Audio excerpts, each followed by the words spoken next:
Polls. Thank you for having me. Yeah. And we thank you for being here, Barnaby. This is the brief on the strategic advantages of using seller carry when selling a mobile home park.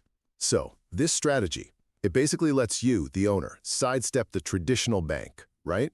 You kind of become the bank yourself. And just like that, what could have been a huge, stressful tax hit turns into the steady, tax-friendly income stream.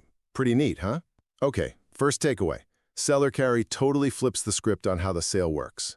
The buyer puts down some cash, maybe 10, up to 30%, and then you finance the rest. What this does is it turns your equity, your ownership value, into what's called a performing note. Basically, it's a guaranteed IOU that pays you back monthly with interest. Second, let's talk money, because this is where it gets really interesting. You're looking at earning a pretty high, predictable return, often like 6 to 8%.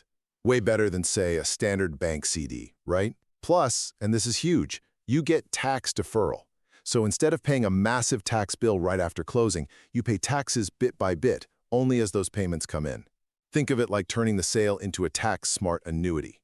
And finally, you get security and leverage. How secure? Well, you hold the first position lien. That's official, it's recorded. If the buyer flakes out, you're first in line to get the park back. No question. Plus, since the buyer skips all that bank red tape, they can close way faster. And that often gives you the upper hand to get a price much closer to what you were actually asking for. So, seller carry? It's a smart way to turn your years of owning property into a reliable, high-yield income stream, all while keeping things tax efficient and keeping you in control.